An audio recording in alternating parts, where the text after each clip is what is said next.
कि देश धर्म बड़ा धर्म और कोई दूजा नहीं, सीना तान सीमा पर खड़े बलवान हैं, हौसलों से जीती जंग हथियार रहे मौन, सारी दुनिया में बड़ा भारत का मान है, शस्त्र शास्त्र दोनों का ही भंडार है भारत में, हमको दोनों पर ही बड़ा अभिमान है, ज्ञानवान गुणवान हौसलों से भरपूर, शहीदों की माटी है ये भारत महान है।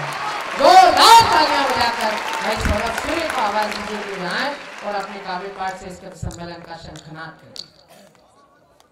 जब हम किसी भी अनुष्ठान की या किसी भी दिव्य या भव्य कार्यक्रम की शुरुआत करते हैं तो हम सबसे पहले हमारी माँ का आशीर्वाद लेते हैं। तो माँ के चरणों में 4 पंक्तियां रखते हुए मैं अपनी बात को प्रारंभ करता हूँ। सुनिएगा कि जब मनी हार गया हो तो जीत नहीं हो सकती है।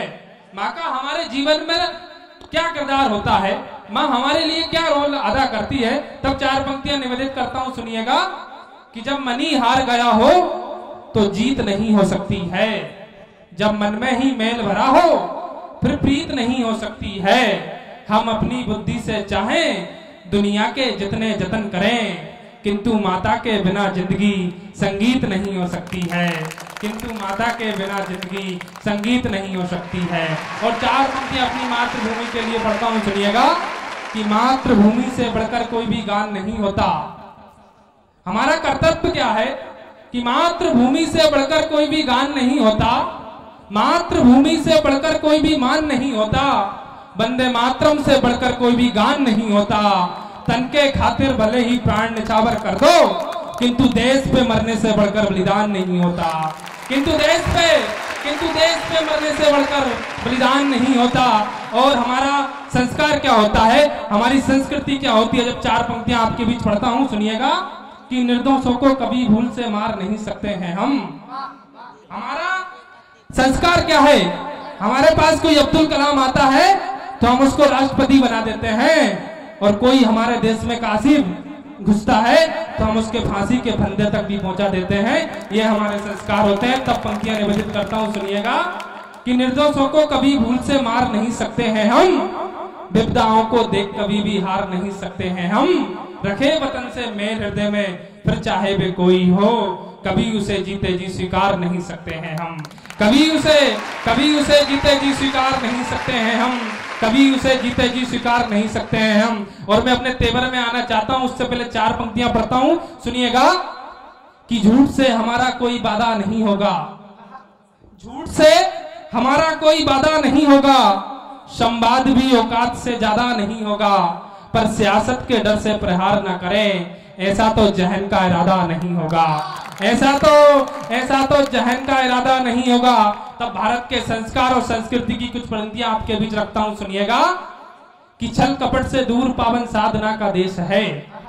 और अभी नवरात्रि के साधना के दिन चल रहे हैं, तब ये पंक्तियां और प्रासंगिक हो जाती है कि छल कपट से दूर पावन साधना का देश है, ये सदा श्री राम की आराधना का देश है, मन वचन व कर्म से ईमान वाला देश है, चले सत्य पथ और स्वाभिमान वाला देश है, प्रेम व सद्भाव वाली भूमि है आनंद की, ज्ञान की आती महक इसमें विवेकानंद की, हिंदू मुस्लिम ज्ञान की आती महक इसमें विवेकानंद की, हिंदू मुस्लिम यहाँ चलते हाथ लेकर हाथ में, ईद दिवाली मनाते मिलकर सभी साथ में, और सारी सृष्टि के अंदर एकमात्र ऐसा देश है जहाँ के छोटे छोटे बच्चे भी अपने देश के लिए कुर्बानी दे देते हैं। तब पंक्तियां पढ़ता हूँ कि देश हित में बच्चे भी देते हैं यहाँ कुर्बानियां, देश हित में जंग करती है यहाँ पर रानियां, गीत वंदे मातरम का इस तरह गाते चले, झुकना पाएगा तिरंगा शीश कट जाए भले, सिंधु चरणों को पकारे ताज हिमगिरी का धरे, सूर सौरभ शीश रजदर,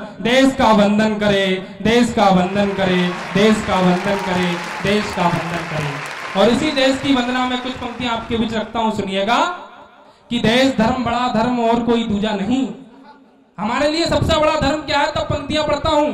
अगर मेरी बात आप तक पहुंच जाए तो फिर आपकी प्रतिक्रिया मुझ तक पहुंचना चाहिए। तब सुनिएगा कि देश धर्म बड़ा धर्म और कोई दूजा नहीं। और हमारे सामने एक जीता जागता उदाहरण है आदरणीय कैलाश सोनी जी। वो सिर्फ अपने लिए जेल नहीं गए थे, इस मातृभूमि, इस क्षेत्र, इस देश के लिए जेल गए थे। तब पंक्तियां पढ़ता हूं। सुनिएगा कि देश धर्म बड़ा धर्म और कोई दूजा नहीं, सीना तान सीमा पर खड़े बलवान हैं, हौसलों से जीती जंग हथियार रहे मौन, सारी दुनिया में बड़ा भारत का मान है, शस्त्र शास्त्र दोनों का ही भंडार है भारत में, हमको दोनों पर ही बड़ा अभिमान है। ज्ञानवान गुणवान हौसलों से भरपूर, शहीदों की माटी है ये भारत महान है। शहीदों की माटी है ये भारत महान है। शहीदों की माटी है ये भारत महान है। तब इस महान भारत के लिए कुछ पंक्तियां आपके बीच पढ़ना चाहता हूं। यहाँ पर बहुत सारे युवा साथी बैठे हैं। आप सभी ने एक नाम सुना होगा, भगत सिंह। और भगत सिंह ने सिर्फ अपने लिए प्राणों का बलिदान नहीं दिया, वो चाहते तो अंग्रेजों से हाथ मिलाकर किसी राज के दीवान भी बन सकते थे, पर उन्होंने फैसला क्या किया। इसलिए कुछ पंक्तियां मैं आपके बीच रखता हूं, अगर उनका चेहरा आपकी आंखों में सामने आ जाए और उनकी बात, उनका व्यक्तित्व अगर आपके सीने में धड़कने लगे तो फिर आपकी तालियां मुझ तक पहुंचना चाहिए। तब सुनिएगा कि जिसने सर पर बांधी पगड़ी बा पगड़ी का मान रखा। भगत सिंह का व्यक्तित्व क्या होता था, सुनिएगा कि जिसने सर पर बांधी पगड़ी बा पगड़ी का मान रखा, पगड़ी के ही साथ साथ में मातृभूमि का ध्यान रखा। हो भारत आजाद यही अर्जुन सा सदा निशाना था, माता पिता सभी रिश्तों में उसने भारत माना था। मातृभूमि के कड़कड़ से उसने ऐसा नाता जोड़ा, असेंबली में घुसकर जिसने दुश्मन पड़ता बम फोड़ा, उस नर नाहर भगत सिंह ने मृत्यु दंड सजा पाई। हंसते हंसते फांसी झूला, चेहरे शिकन नहीं आई। हंसते हंसते फांसी झूला, चेहरे शिकन नहीं आई। अंतिम सांसों तक जिसका लक्ष्य वंदे मातरम बोला था, गूंजा जन में जिससे ही रंग दे बसंती चोला था। गूंजा जन में जिससे ही रंग दे बसंती चोला था, गूंजा जन में जिससे ही रंग दे बसंती चोला था। और मौज मस्ती में अब हम समय नहीं बर्बाद करें, और मौज मस्ती में अब हम समय नहीं बर्बाद करें। शीश झुकाकर एक बार फिर भगत सिंह को याद करें। शीश झुकाकर एक बार फिर भगत सिंह को याद करें। शीश झुकाकर एक बार फिर भगत सिंह को याद करें। और चार पंक्तियां और पढ़ता हूं, सुनिएगा कि किस माटी के लिए उन्होंने अपने प्राणों का बलिदान दिया था। सौर भरी सीरत सूरत है धरती हिंदुस्तान की। हिंदुस्तान का संस्कार क्या है, हिंदुस्तान की संस्कृति क्या है, इस माटी की ऐसी विशेषता क्या है कि यहाँ नारी हो चाहे बच्चे हो चाहे जवान हो, अपनी मातृभूमि के लिए अपने प्राणों का बलिदान भी हंसते हंसते दे देते हैं। तब पंक्तियां पढ़ता हूं, सुनिएगा कि सौर भरी सीरत सूरत है धरती हिंदुस्तान की, भारत का अखंड कीरत है धरती हिंदुस्तान की। तीर्थ यात्री इधर उधर जाने की नहीं जरूरत है, सभी तीर्थों का तीर्थ है धरती हिंदुस्तान की। सभी तीर्थों का तीर्थ है धरती हिंदुस्तान की। तब हिंदुस्तान के लिए कुछ और पंक्तियां पढ़ना चाहता हूं, सुनिएगा कि रणभूमि बीच जब युद्ध लड़ते हैं वीर, भारत में रहने का अधिकार किसका है, ये बात आपको और हमको जाननी पड़ेगी। अब हमें देश के लिए बलिदान देने की आवश्यकता नहीं है, अब हमें देश के लिए जीने की आवश्यकता है, देश के लिए संघर्ष करने की आवश्यकता है कि हमारे व्यक्तिगत निर्माण के साथ साथ देश का निर्माण किस तरीके से हो सके, ये सोचना के लिए हमें मजबूर होना पड़ेगा। तब पंक्तियां पढ़ता हूं, सुनिएगा कि रणभूमि बीच जब युद्ध लड़ते हैं वीर, तीर कभी रह नहीं सकता कमान में, मन में छुपाए राज कितना भी रखो तुम, रुक नहीं सकता है लेकिन जुबान में। सावन में घनघोर बादलों के बीच पानी, कहो कैसे रुक सकता है आसमान में। भारत की जय वंदे मातरम बोले बिना कोई देशभक्त न रहेगा हिंदुस्तान में, कोई देशभक्त न रहेगा हिंदुस्तान में। एक अंतिम कविता के साथ मैं अपनी वाणी को विराम करूंगा, सुनिएगा कि धैर्य टूटने लगा हमारे क्षमादान का।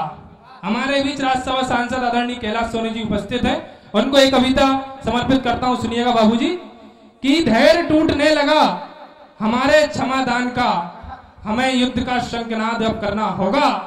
विश्व चाहता है भारत की सघन परीक्षा, चाणक्य को हमें अब याद करना होगा।